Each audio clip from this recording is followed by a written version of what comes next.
Hey guys, Gary, grateful recovering alcoholic and drug addict. Step 4, made a searching and fearless moral inventory of ourselves. Is that what it is? Yes. Made a searching and fearless moral inventory of ourselves. You know what?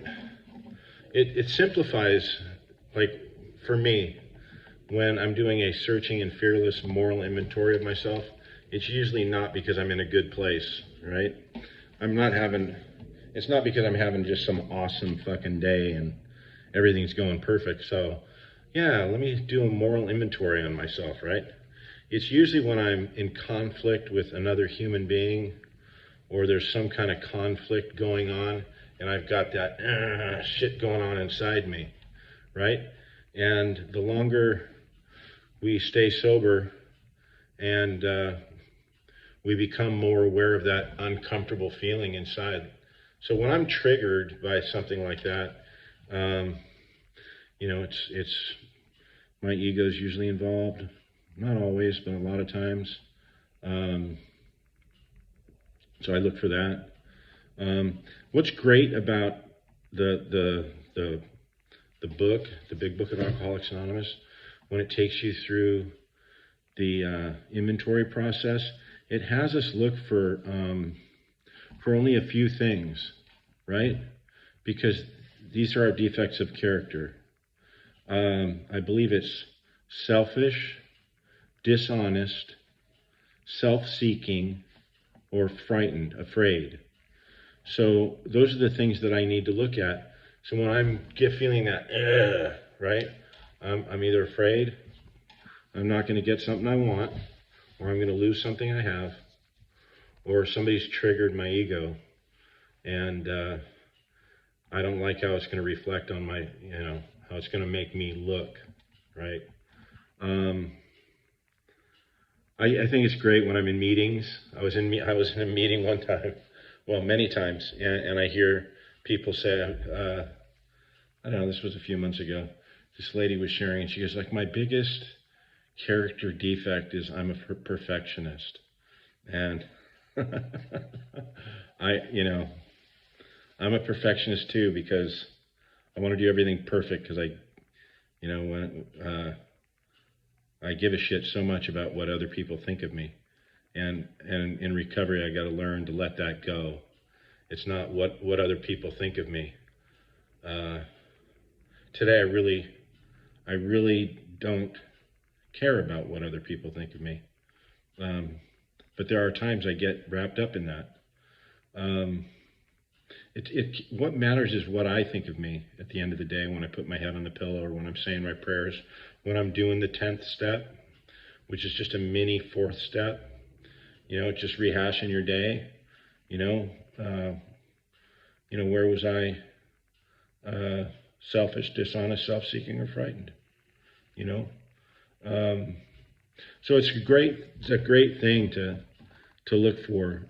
Just look for those 4 things and identify. And if you can't identify one of those 4 things, there's probably, you got to do a little bit more digging, digging into you and what makes you tick.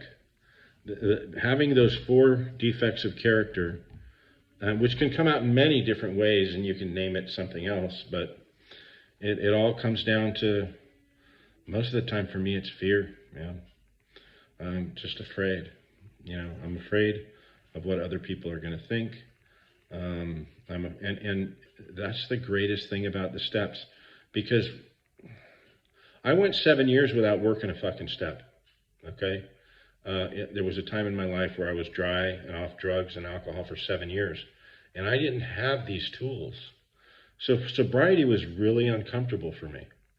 I said in an earlier video, I had like all kinds of like neck twitches, and I would blink. My blink rate would like go up like crazy when I was like in a stressful situation or in a meeting, a business meeting or something like that. I would catch myself holding my breath. So you hold all that shit in, and you get uncomfortable in sobriety. The steps, right? Taking these simple little steps, it's crazy, man. but it makes you comfortable in your own skin. I don't sit at work going like this anymore, right? Or like twitching my neck and blinking and holding my breath. I don't do that shit anymore. Once in a while, when I get in a stressful situation, I'll catch myself. My blink rate will go up. And, or if I'm, it's been a long day and I'm having to deal with something that I'm irritated on, my blink rate will go up, and I'll notice that, and I'll remember, you got that in you. You still got that in you, and you're uncomfortable right now. And it just makes it so much more comfortable. And the more we do these inventories, the quicker it gets on pinpointing exactly. It's just go like this, right?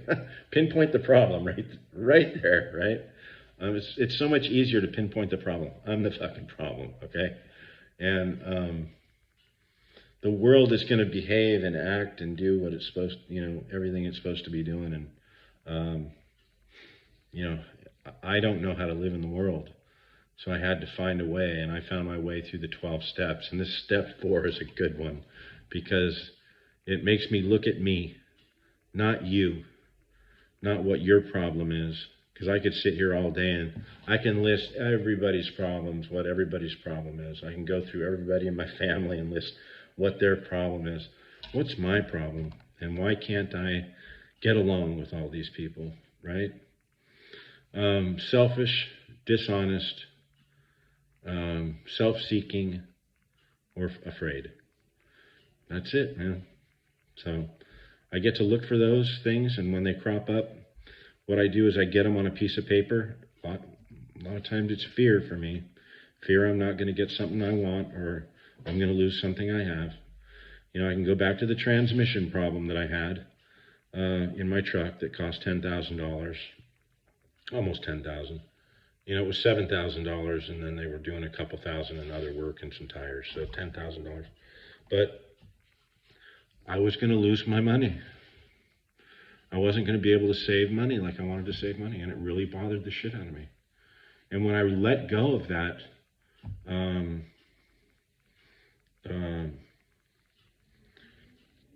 that want, right? Wanting to have that stuff, and just surrendered to the fact that this shit happens to everybody, man. There's, everybody's got to rent a car once in a while, and nobody wants to pay the $400 a week. And everybody's got transmission problems if you keep a truck long enough. These are just life problems. But for me, I want to make it the end of the world. And I get pissed off, and then it could ruin my whole day. It could ruin a whole week. Until, it used to. It used to when I was not working steps, and I had that 7 years. What a great experience that was for me.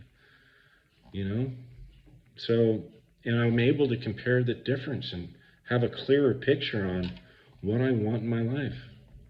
I wish I would have got this a long time ago, first time around, because I was like early 20s when I got sober the first time.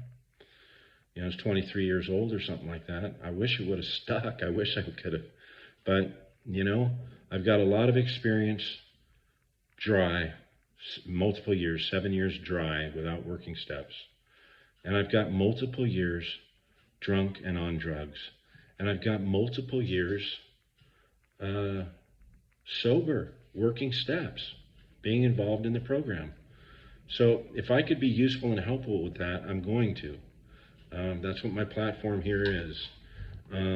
So the other things in the inventory, in the searching and fearless moral inventory, is the way we treat our sexual partners. And we get that all down on paper. Where am I resentful? Where am I resentful? It starts with the resentment usually, and it ends up with us taking a look at ourselves for that resentment. So I'm pissed off at, let's take the book. There's a guy in the book, okay? There's this guy, and he's got a wife, and he's a drunk, and there's a guy named Mr. Brown. That happens to be my last name, right? There's a guy named Mr. Brown, and he's flirting with this guy's wife, right? And he's resentful at Mr. Brown. Why? For for the attention he pays my wife, and he was resentful at his wife, for flirting with Brown. And he was resentful at Brown, I think, for telling his wife about his mistress. So this guy's, this is how fucked up we are when we're drinking and using, right? But I laugh because it's like, that's my story too, man. I was a fucking basket case drinking and using. So this guy's just got all these problems, and it's his wife's fault. Even though he's drunk and has a girlfriend, right? It's his wife's fault, and it's the guy flirting with his wife's fault. He doesn't even want to look his own way, right? But if you break that down, it starts out, I'm resentful at my wife. She wants the house put in her name. She's flirting with Brown. I'm resentful at Brown. He told my wife about my mistress. He's flirting with my wife. But what does he get to look at for that? Okay, what does it affect? Okay, it affects his self-esteem. It affects his pride. It affects his wallet, his financial situation. And there's fear bracketed along all of these things. He's afraid. This guy's afraid. That's the bottom line. He's afraid, and it's all based on self. It's all wrapped around him. Selfishness, self-centeredness, fear. He's been dishonest. He's banging some other chick. But all of his resentments stem from fear. And he's the one causing all of it. He's banging another chick. He's not paying much attention to his wife if he's banging another chick. And he's always drunk. He's probably got a wife that's sick of his shit. And a friend, Mr. Brown, at the office that's sick of his shit too. Right? So once he gets sober, this guy, he gets to look at himself like, it's not them at all, man. This is me. This is how I've been living my life. And even though I've got a resentment, I've got all this fear, and there's really no resentment in connection to that fear. It's really, I'm just afraid. He's afraid he's going to lose his wife because he loves his wife. He married her. He obviously loves his wife, And he's got to straighten some shit out. He's got to dump the mistress. The wife's going to want to know who it was. He can't tell the wife who the mistress is. That's going to create a bunch of conflict. So that's a hard shit to work through. We have a lot of crap when we get here. That's why it's good to work the steps not alone. You do it with somebody that's got some time. It's usually better with somebody who's worked the steps several times, not just who have been through the steps once. Pick a guy with, a few years of sobriety or more. Somebody who's worked the steps. And I'm fortunate enough, I've been working the steps with a guy that I've known for 22 years or something like that. So he knows me like a book. I don't have any secrets. And the first inventory I did with him was just a purge list. I told him all the bad things I thought I had done. And that's not what the inventory is. It's good to get that shit out if you robbed a bank or whatever, or if you stole cars for a living, or if you hurt other people. It's good to get that stuff out. But you're going to see when you do the step 4, if you're anything like this guy that with a wife and a friend named Mr. Brown, I was a lot like him, and I was resentful at my wife. I remember having an inventory just like that because I was cheating on my wife when I was drunk and using drugs. And she knew about it. Otherwise, I wouldn't be talking about it on video. But those are tough, hurtful things to go through. But we can amend all that stuff. The amends list is coming after that. So usually that person that you're resentful with, you're going to owe an amends to. But that's later on. So the inventory gets us to point that finger that's pointing at Mr. Brown and his wife, turns it right back around to us. And that's where it needs to be, and that's where it needs to stay. You can look at others, and if it pisses you off, start writing, my sponsor said many times, he's thrown the book down. He said, there's the instructions. Thrown a paper and pen down. Said, there's the technology. Get busy. So take a look at me, no one else. But resentful is that resentment list has everything to do with me. Why am I resentful of this person? What am I afraid of? Where am I feeding self? You know? Fear, man. Fear, self-centered fear is all that is. And it's pride and self-centered fear. So, and then we go through financial. So there's your sexual stuff. And it says God alone can judge our sex situation. So, I don't know. There's been plenty of people that I've heard their inventories and stuff, and they do stuff sexually that they're completely ashamed of when they get sober.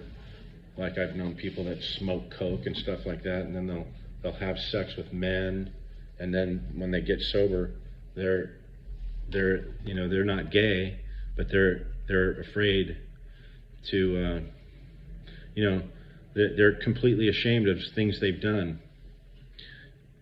And they hate themselves.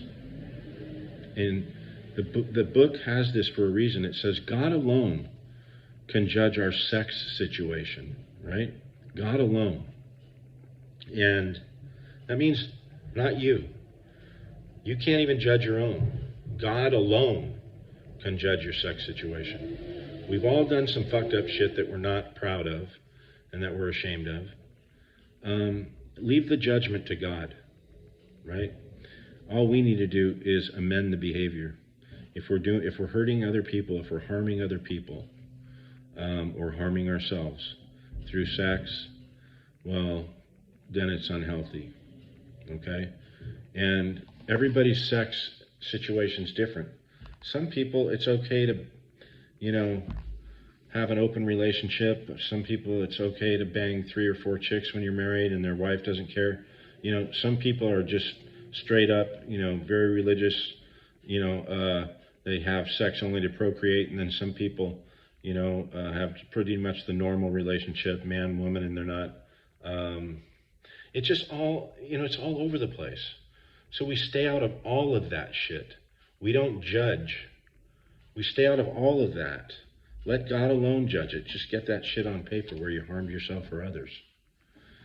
Let God do the judgment on it. And it doesn't say beat the shit out of yourself. If you have an ideal of what your sex situation, it talks about a chosen ideal. What is your chosen ideal to be? Monogamous? Like I have a chosen ideal when I get in a relationship. I want it to be a monogamous relationship where we trust each other and we're friends. That's my ideal. And I can even fine-tune, define that even more and more. We can get more and more into it. But, that's my chosen ideal. So we all have our own. Yours will be totally different than mine. And then we try to work towards that chosen ideal.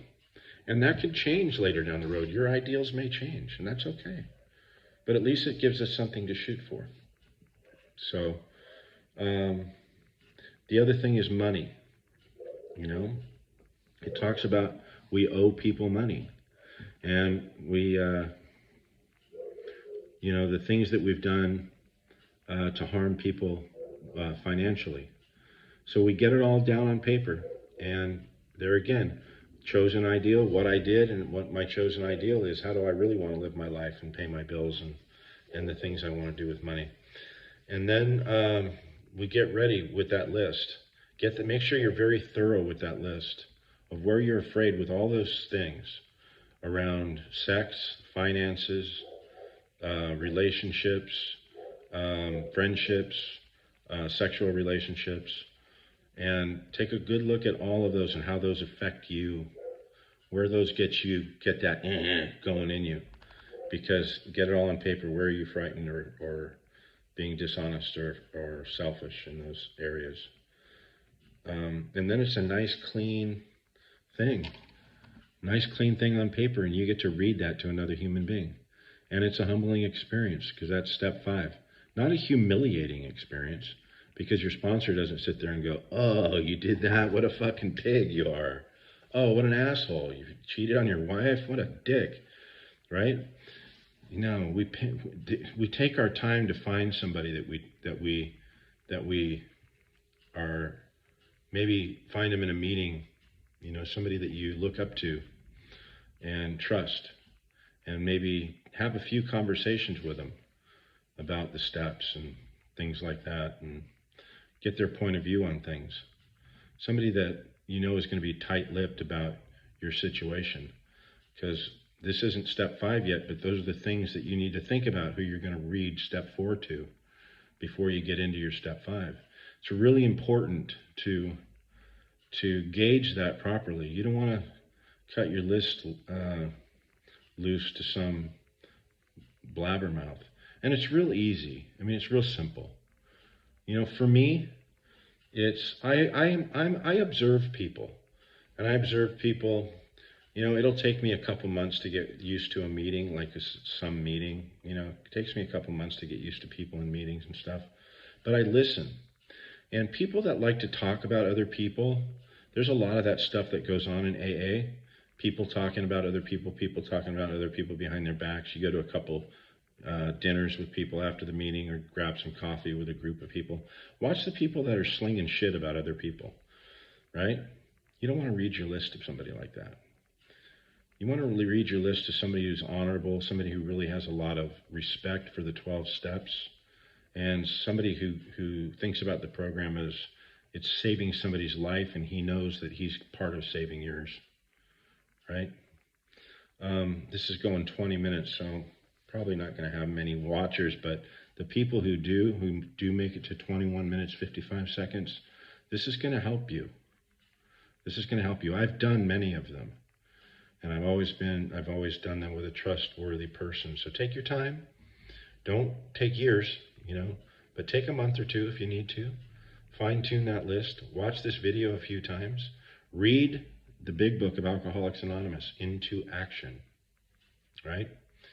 Get into action, because that's where the nuts and bolts and picking up the pen and all that stuff. Actually, how it works and into action. How it works, chapter 5 and chapter 6. So those 2 chapters are the nuts and bolts of Alcoholics Anonymous. So chapter 5, how it works, right? And chapter 6, into action. So those are the 2 chapters. I don't have a book in front of me, and I'm guilty of, I can actually say